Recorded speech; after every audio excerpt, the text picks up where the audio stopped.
নমস্কার বন্ধুরা, mother simple কিচেনের তরফ থেকে আমি অন্তশ্রী আপনাদের সকলকে জানাই স্বাগত। নতুন দিনে নতুন রেসিপি নিয়ে আমি আবার হাজির হয়ে গেছি। আজকে আমাদের রেসিপি চিতল মাছের পেটির রসা। হ্যাঁ বন্ধুরা, আমাদের বাঙালিদের অল টাইম ফেভারিট চিতল মাছ। আর আজকে আমি চিতল মাছ খুবই লোভনীয়ভাবে একদম রসা করেছি। আর এটা খুবই টেস্টি হয়েছিল, গরম ভাত পোলাওয়ের সাথে জাস্ট জমে যাবে। চলুন বন্ধুরা, দেখে নেওয়া যাক কী করে করছি আমি এই চিতল মাছের রসা। এর জন্য আমি প্রথমে চিতল মাছ নিয়ে নিয়েছি। আমি এখানে চিতল মাছের পেটি নিয়েছি, বেশ বড় বড় সাইজের, আপনারা দেখতেই পাচ্ছেন 6টা মতন চিতল মাছের পেটি নিয়েছি। এবার আমার এটাকে ম্যারিনেশন করতে হবে। এর জন্য আমি অ্যাড করছি এখানে নুন। এখানে স্বাদ অনুযায়ী নুন অ্যাড করছি, আর আমি হলুদের গুঁড়ো অ্যাড করছি। এখানে বেশ কিছুটা হলুদের গুঁড়ো অ্যাড করতে হবে। নুন আর হলুদের গুঁড়ো মাখিয়ে আমাকে কিছুক্ষণ রেখে দিতে হবে। দেখুন, প্রথমে আমি মাছের উপরে বেশ হলুদটা দিয়ে দিচ্ছি, দিয়ে এবার আমাকে ভালো করে মাখিয়ে নিতে হবে মাছের সাথে নুন আর হলুদগুলোকে।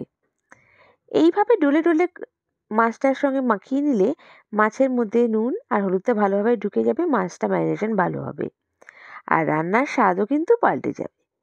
দেখুন, ভালো করে আমি মশলাটা মাখিয়ে নিচ্ছি, নিয়ে এবার আমি কিছুক্ষণের জন্য রেখে দেবো।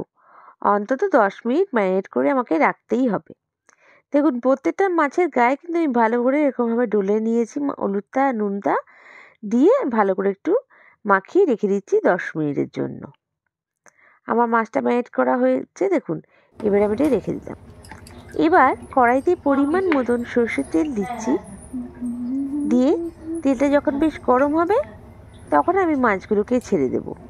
দেখুন, তেলটা গরম হয়ে গেছে, ধুয়ে উঠছে। এবার আমি মাছগুলোকে ছেড়ে দিচ্ছি। মাছগুলো ছেড়ে দিয়ে বেশ একটু লাল লাল করে আমাকে ভেজে নিতে হবে। এখানে যেহেতু আমার 6টা মাছ আছে, আমি তিনটে করে ব্যাচে ব্যাচে ফ্রাই করে রাখবো।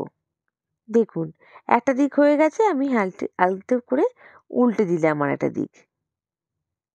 এটা থেকে ভাববেন না পুড়ে গেছে, এটা কিন্তু চিতল মাছের তেলটা ওরা একটু কালো মতন হয়েছে, মাছটা কিন্তু পোড়েনি, বেশ লাল লাল ভাজা হয়েছে। দেখুন, মাছটা ভাজা হয়ে গেছে। এবার আমি মাছটাকে তুলে রাখছি। এই চিতল মাছের পেটিটা খেতে কিন্তু খুব সুস্বাদু, যতটা তেল এবং রসালো কি বলবো। একবার নিশ্চয়ই ট্রাই করে দেখবেন। দেখুন, আমি সেকেন্ড ব্যাচের মাছগুলো এবং একইভাবে ভেজে নিচ্ছি। এখানে অ্যাড করে দিলাম মাছগুলো, দিয়ে বেশ ভালো করে ভেজে আমি নাড়িয়ে চাড়িয়ে উল্টে পাল্টে ভেজে তুলে রাখছি। আমার সব মাছগুলো ভাজা হয়ে গেছে। এবার আমি গ্রেভির প্রিপারেশনে চলে যাব। দেখুন, মাছটা আমি তুলে রাখছি। এবার কড়াইতে 2টো শুকনো লঙ্কা ফোড়ন দিচ্ছি প্রথমে। তারপর আমি এখানে অ্যাড করে দেব গোটা গরম মশলা। গরম মশলা এখানে আমি এলাচ, দারচিনি, লবঙ্গই অ্যাড করেছি, খুব বেশি মশলা এখানে অ্যাড করিনি। দেখুন, ভালো করে মাখিয়ে নাড়িয়ে চাড়িয়ে নিচ্ছি। এবার আমি এখানে অ্যাড করে দেবো পেঁয়াজ বাটা। আমি এখানে 2টো বড় সাইজের পেঁয়াজকে মিক্সিতে বেটে নিয়েছি, সেটা আমি এখানে অ্যাড করে দিলাম। দেখুন, পেঁয়াজ বাটাতে দিয়ে ভালো করে একটু কষিয়ে নিচ্ছি।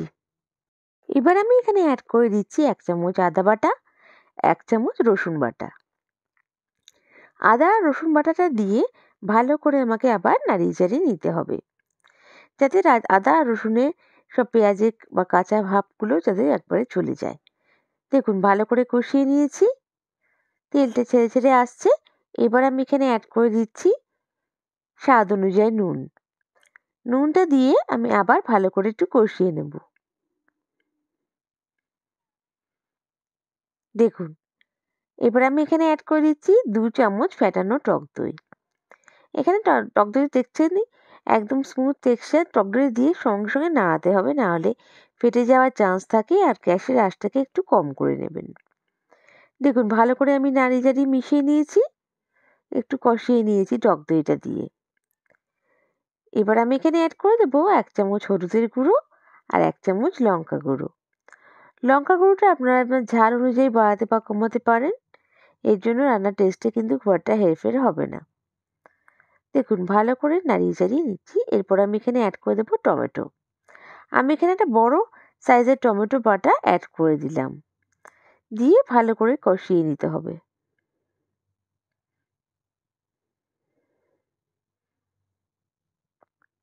এবার আমি এখানে পরিমাণ মতন গরম জল অ্যাড করছি। দেখুন গরম জলটা দেওয়ার জন্য রান্নার কুকিং প্রসেসটা স্টপ হবে না এবং ভালো লাগবে। এবারে আমি এখানে অ্যাড করে দিচ্ছি ভেজে রাখা মাছগুলো। যেহেতু চিতল মাছটা আমার খুব একটা বেশি টাইম লাগবে না, আর এখানে কিন্তু রসা হবে, তাই জন্য আমি গ্রেভিটা কিন্তু জলটা কমই দিয়েছি। দেখুন আমার বেশ মাছগুলো দেওয়া হয়ে গেছে, মাছগুলো ডুবে গেছে। আমি একটু হালকা হাতে মাছগুলোকে উল্টে পাল্টে নিয়েছি। এবার কিছুক্ষণের জন্য ঢাকা দিয়ে আমি রান্না করছি। একদম জাস্ট 5 মিনিটের জন্য অল্প ফ্লেমে আমি রান্না করেছি। এবার আমি এটা এখানে সার্ভ করে দেবো। গরম মশলার গুঁড়ো দেবো, দিয়ে সার্ভ করে দিচ্ছি। বন্ধুরা, আমার রেসিপিটা যদি একটুও ভালো লেগে থাকে প্লিজ লাইক করবেন। আর নতুন বন্ধুরা আমাকে সাবস্ক্রাইব করে আমার পাশে থেকে যাবেন। বেল বাটনটা প্রেস করবেন যাতে আমার রান্নার নোটিফিকেশনগুলো সবথেকে প্রথমেই আপনারা পেয়ে যান। আর আপনারা যদি আমার পেজটাকে ফেসবুক থেকে দেখে থাকেন তাহলে লাইক করে ফলো করে দেবেন প্লিজ। আপনাদের এক একটা লাইক কমেন্ট আমাকে মোটিভেট করে নতুন নতুন রেসিপি নিয়ে আসার জন্য। আর বন্ধুরা, আপনাদের মিষ্টি মিষ্টি কমেন্টসের জন্য অসংখ্য ধন্যবাদ। আমি সত্যিই মোটিভেট হচ্ছি, আমার কাজে আগ্রহ বাড়ছে। আর আমার এই রেসিপিটা কেমন লাগলো আমায় কমেন্ট করে নিশ্চয়ই জানাবেন। নেক্সট রেসিপি নিয়ে আবার হাজির হয়ে যাব। সবাই ভালো থাকবেন, সুস্থ থাকবেন। বাই। Thank you.